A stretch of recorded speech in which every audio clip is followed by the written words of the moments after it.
ठीक है, तो इतना कुछ समझ में आ गया कैसे कैसे जीएसटी काम करता है, क्या क्या इसमें बेनिफिट है, क्या क्या इसके चैलेंजेज हैं, ये आप लोग समझ गए? सारे डाउट क्लियर हो गए? हाँ, कुछ तो डाउट रहेंगे ही रहेंगे, सारे डाउट कभी क्लियर नहीं होते हैं, और मैं बार बार कहता हूँ कि डाउट अच्छे होते हैं, ठीक है ना। तो ज़्यादा डाउट क्लियर करने के चक्कर में ऐसा ना हो कि ज़्यादा और डाउट बढ़ जाए। तो जितना हो गया पढ़ेंगे, फिर डाउट होगा मेरे से क्लास के बाद पूछ लेंगे। अब इसका एक इम्पॉर्टेंट टॉपिक है, उसे कहते हैं जीएसटी काउंसिल। सुना होगा नाम आप लोगों ने, जीएसटी परिषद। तो अब हम जीएसटी काउंसिल के बारे में बात करते हैं, हिंदी में कहते हैं जीएसटी परिषद, ठीक है ना। तो जीएसटी के जितने भी कार्यक्रम होते हैं, जितने भी गतिविधियां होती हैं, किसी वस्तु सेवा को जीएसटी में शामिल करना, उसको जीएसटी से निकालना, ये सब काम कौन करता है? जीएसटी काउंसिल करता है। सबसे सर्वोच्च संस्थान जो है जीएसटी के क्रियाकलापों के लिए, वो जीएसटी काउंसिल है ना। तो जीएसटी काउंसिल की स्थापना जो होती है, वो आर्टिकल, कॉन्स्टिट्यूशन के आर्टिकल 279A, हमने बताया कि जीएसटी जो देश में लागू हुआ उसके लिए संविधान संशोधन हुआ, कॉन्स्टिट्यूशनल अमेंडमेंट हुए, और अमेंडमेंट कौन सा था? 101वां कॉन्स्टिट्यूशनल अमेंडमेंट एक्ट, संवैधानिक संशोधन अधिनियम 101वां के अंतर्गत जीएसटी लागू किया गया। और उसी संशोधन अधिनियम में एक जो आर्टिकल बनाया गया नया, अनुच्छेद 279A, जो कि जीएसटी काउंसिल की स्थापना की बात करता है। ठीक है, समझ में आ गया। स्थापना कब हुई इसकी? तो 12 सितंबर 2016 की स्थापना हुई थी। इतना आप जानते हैं, अनुच्छेद आप भले नहीं जानते, बाकी तो जानते हो कि कब बना था। मैंने क्या कहा, सारा काम जो है जीएसटी के बारे में यही करेगा। इसमें सदस्य कितने हैं, मेंबर कितने हैं इसके, कितने मेंबर हैं? तो मेंबर इसमें 33 हैं, टोटल 33 मेंबर हैं जिनको वोटिंग राइट वगैरह है ना। और इस 33 में ध्यान रखिएगा, 2 मेंबर जो हैं केंद्र सरकार के हैं, सेंट्रल गवर्नमेंट के हैं, केंद्र के 2 मेंबर हैं, और राज्यों के 31 मेंबर हैं। मैंने क्या कहा कि जीएसटी में राज्य की परिभाषा क्या है, कि एक तो जो अभी तो चेंजेज हो गया है, क्योंकि चूंकि जम्मू कश्मीर को हटा करके उसको बना दिया गया यूटी, लेकिन वहां पर भी विधानसभाओं का प्रोविजन किया गया है, तो भी राज्य ही माना जाएगा। तो जीएसटी में क्या कहा गया है कि सारे राज्य, जो उस समय जीएसटी जब लागू हुआ बताया था मैंने 29 है, और जीएसटी में एक परिभाषा दी गई है संविधान के अनुच्छेद 366 में, 366 में क्या कहा गया है? राज्य वो माने जाएंगे जिनके पास विधानसभाएं होंगी, लेजिस्लेटिव असेंबली होंगी। तो उस समय 29 राज्य थे, और 2 दिल्ली और पुडुचेरी ऐसे यूटीज थे जिनके पास लेजिस्लेटिव असेंबली था, विधानसभाएं थी, तो उनको भी राज्य हम माने, यानी टोटल 31 राज्य माने गए। अभी जम्मू कश्मीर के हटने के बाद थोड़ी सी समस्या है, लेकिन जम्मू कश्मीर में भी यूटी होने के बाद भी उसमें विधानसभा रखी गई है, तो राज्य नंबर वही रह जाएंगे। यानी जीएसटी में 31 जो है मेंबर हैं, 2 केंद्र के सेंट्रल गवर्नमेंट के, और 31 राज्यों से प्रतिनिधि आएंगे। अब एक चीज और जानिए यहां पर, कि केंद्र से कौन कौन लोग होंगे। तो केंद्र सरकार का जो मिनिस्ट्री ऑफ फाइनेंस होगा, मिनिस्ट्री ऑफ फाइनेंस होगा, वित्त मंत्री, वो इसका मेंबर होगा है। और केंद्र में जान लीजिए 3 प्रकार के मंत्री होते हैं, एक कैबिनेट मिनिस्टर, दूसरा कहते हैं मिनिस्टर ऑफ स्टेट, राज्य मंत्री, राज्य के नहीं होते हैं, केंद्र सरकार के ही होते हैं, लेकिन उनको राज्य मंत्री कहा जाता है, बेसिकली उप मंत्री होते हैं। और जो कैबिनेट मंत्री होता है उसके वो सहायक होते हैं। जैसे बड़े बड़े मंत्रालय जो है ना, जैसे वित्त मंत्रालय, जैसे आपका home ministry, external affair, sorry गृह मंत्री, गृह मंत्रालय, और एक होता है विदेश मंत्रालय, एक्सटर्नल अफेयर। तो जो बड़े बड़े, रक्षा मंत्रालय, ये बड़े बड़े मंत्रालय हैं, इनमें एक कैबिनेट मिनिस्टर होगा, और उसके सहयोगी के रूप में जो होगा उसे हम राज्य मंत्री कहते हैं, है ना। तो केंद्र सरकार के पास एक कैबिनेट मंत्री होता है, एक राज्य मंत्री होता है, समझ रहे हैं ना, और एक होता है स्वतंत्र प्रभार के मंत्री, मिनिस्टर ऑफ इंडिपेंडेंट पोर्टफोलियो। यानी 3 प्रकार के मंत्री केंद्र सरकार के पास होते हैं। उसमें से जो वित्त मंत्री होगा, मिनिस्टर ऑफ फाइनेंस होगा, वो होगा इसके मेंबर। और मिनिस्टर ऑफ फाइनेंस स्टेट, यानी वित्त राज्य मंत्री, केंद्र सरकार का ही होगा, वित्त राज्य मंत्री होगा, एक ही मेंबर होगा। और सभी राज्यों से एक एक प्रतिनिधि होंगे। कौन प्रतिनिधि? कोई अधिकारी नहीं होगा, कोई ऑफिसर नहीं होगा, कोई सिविल सर्वेंट नहीं होगा, वो मंत्रिमंडल का सदस्य होगा। कुछ राज्यों में वित्त मंत्री है, कुछ राज्यों में कर मंत्री है, कुछ राज्यों में राजस्व मंत्री है, लेकिन होगा बेसिकली वो कौन? वो मंत्री ही होगा, मंत्री लेवल का व्यक्ति होगा, कोई अधिकारी कोई ऑफिसर नहीं होगा, ये ध्यान रखिएगा, इसमें प्रोविजन किया गया है ना। तो आप जान गए कि मेंबर कितने हो गए, तो 33 हो गए, ठीक है। अब इसमें क्या कहा गया है कि जो वोटिंग राइट है, अच्छा पहले जान लो, जो कोरम होगा, कोरम मतलब मिनिमम कितने मेंबर चाहिए जीएसटी काउंसिल की बैठक होने के लिए। जैसे पार्लियामेंट का होता है कि जो पार्लियामेंट के मेंबर हैं, एमपी हैं, उनके 10% होंगे तभी पार्लियामेंट का बैठक चलेगा, जानते हैं ना आप लोग, हाँ पढ़े होंगे पॉलिटी में। उसी प्रकार इसमें क्या है कि 50%, कोरम जो है 50%, यानी 33 का 50% या उससे ज़्यादा मेंबर होंगे तभी जाके जीएसटी काउंसिल की बैठक होगी, और नहीं तो जीएसटी काउंसिल की बैठक नहीं होगी। यानी 17 मेंबर होंगे तभी जाके जीएसटी काउंसिल की बैठक होगी। ये ध्यान रखिएगा, फैक्ट आपसे एग्जाम पूछ सकता है। अब ये जानिए कि जीएसटी काउंसिल का अध्यक्ष कौन होगा। तो जो सेंट्रल गवर्नमेंट का मिनिस्टर ऑफ फिनांस है, जो वित्त मंत्री है, वही होता है इसका वित्त मंत्री, जो होता है मिनिस्टर ऑफ फिनांस, वो इसका एक्स ऑफिसियो चेयरपर्सन होता है, यानी पदेन अध्यक्ष होता है। समझते हैं ना, एक्स ऑफिसियो, एक्स ऑफिसियो मतलब जो उस पोस्ट पे होगा वही उसका अध्यक्ष होगा। हिंदी में कहते हैं पदेन अध्यक्ष, यानी जो भी व्यक्ति मिनिस्टर ऑफ फिनांस होगा, वित्त मंत्री होगा, वो जीएसटी काउंसिल का पदेन अध्यक्ष होगा, ठीक है। और इसमें एक पोस्ट रखा गया उपाध्यक्ष। जीएसटी काउंसिल का जो डिप्टी चेयरपर्सन होगा, उपाध्यक्ष होगा, वो राज्यों से चुना जाएगा। जो राज्य के मंत्री हैं, राज्य के जो प्रतिनिधि हैं, उनमें से चुना जाएगा कौन? उपाध्यक्ष, जो कि बदला जाएगा। सब राज्य के मेंबर जो है आपस में चयन करेंगे और वो होगा ये। यानी आप इसकी संरचना समझ गए, कैसे कैसे केंद्र राज्य और कौन कौन कोरम और वित्त मंत्री एक्स ऑफिसियो, और जो उपाध्यक्ष होगा, डिप्टी चेयरपर्सन होगा, वो राज्यों से आएगा। अब इसमें एक बड़ा इंटरेस्टिंग बात दो कही गई है कि जो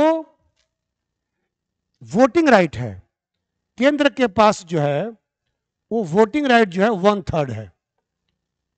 मतों का मूल्य, केंद्र के मतों का मूल्य 1/3 है, 1/3 है, और राज्य के मतों का मूल्य, सभी राज्यों के मतों का मूल्य मिलाकर के 2/3 है, 2/3 है। और कहा गया सभी निर्णय जो हैं, सभी निर्णय ऑल डिसीजन जो हैं, वो क्या किए जाएंगे? वो 3/4 से लिए जाएंगे, यानी 3/4 वोट मिलेगा तभी जाके कोई निर्णय पास होगा, कोई जीएसटी में परिवर्तन या जीएसटी में कोई अमेंडमेंट, कोई संशोधन जो होगा, वो 3/4 अगर मेंबर यानी 3/4 वोट अगर मिलेगा किसी प्रस्ताव पर, तभी जाके प्रस्ताव प्रपोजल वो पास होगा, अन्यथा नहीं होगा।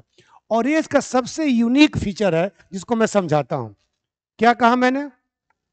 3/4 सारे निर्णय जो हैं वो 3/4 से होंगे, यानी 75% वोट से होंगे, 75% वोट से होंगे। 75% वोट मिलेगा तभी कोई चेंजेस जीएसटी में होगा, कोई वस्तु आएगी, कोई वस्तु निकलेगी, कोई सेवा आएगी, कोई सेवा निकलेगी, किसी का रेट बढ़ाया जाएगा, किसी का रेट कम होगा। जब 75% वोट उस प्रस्ताव के पक्ष में आएगा तभी वो होगा। समझ रहे हैं? ज़्यादा तो नहीं हो रहा है ना? नहीं, आपकी शक्ल बता रही है कि लग रहा है कि आप ज़्यादा समझा रहे हैं। ज़्यादा मत समझिए इसको, और पीडीएफ तो आपको मिल जाएगा, नोट तो आपको मिल जाएगा। नोट कर रहे हैं तो करते रहिए, कोई दिक्कत नहीं है, इसलिए मैं दोनों लैंग्वेज में बोल ही रहा हूँ, ठीक है। अब देखो इसको 3/4 का कितना इंटरेस्टिंग फीचर है। क्या बोला मैंने? केंद्र, सेंटर और राज्य। केंद्र के पास केंद्र के कितने मेंबर हैं? 2। पहले मेंबर मत लिखो, पहले केंद्र के मतों का मूल्य लिखो, थोड़ा दूर लिखो, ऐसे कर दो इसको। मतों का मूल्य, केंद्र के मतों का मूल्य कितना है? 1/3, मतलब 33.33%। इसको परसेंटेज में लाएंगे तो ठीक है, पीछे वालों का ठीक है ना? हाँ चलिए। राज्य के मतों का मूल्य 2/3 यानी कि 66.67%। डिवाइड करते हैं ना 1/3 मतलब इतना तो मैथ आता ही होता, और सीसेट पढ़ना भी है आप लोगों को, है ना, तो इतना मैथ तो आना ही चाहिए। और सदस्य कितने हैं केंद्र के? 2 हैं। राज्य के कितने हैं? 31 है। तो पूरे लोगों का मतों का मूल्य कितना? 33 हो गया। तो एक सदस्य के मत का मूल्य कितना हो गया? जो टोटल मूल्य है उससे भाग दे देंगे, तो 33.33 को 2 से भाग दे देंगे तो कितना आ जाएगा? 16.67 आ जाएगा। और यहां पे 66 को डिवाइड कर देंगे 31 से तो कितना आ जाएगा? ये लगभग 2.15 मान लो, लगभग डेसिमल में उतना ही आएगा। यानी केंद्र के एक सदस्य के मतों का मूल्य जो है 66.67% हो गया, और एक राज्य के मतों का मूल्य जो है 2.15 हो गया। निर्णय कितने से होंगे? 75% से होंगे। तो अगर केंद्र चाहे कि अकेले कोई चेंज करने का जीएसटी में, तो केंद्र के टोटल मतों का मूल्य कितना है? 33.33%। तो क्या कोई अमेंडमेंट हो पाएगा? नहीं हो पाएगा, क्योंकि अमेंडमेंट के लिए क्या चाहिए? 75% चाहिए। समझ रहे हो ना? तो अकेला केंद्र कुछ नहीं कर पाएगा। राज्य के पास कितने मत हैं टोटल? सभी राज्य मिल जाए अगर 31, तभी सबके पास कितना है? 66.67 है। यानी सारे राज्य मिल करके भी कोई अमेंडमेंट नहीं कर सकते, क्योंकि 75 चाहिए। तो सारे राज्य को कम से कम अभी 9% वोट चाहिए, 8-9%, तब जाके 75% वोट होगा, और तब जाके कोई चेंजेज होगा।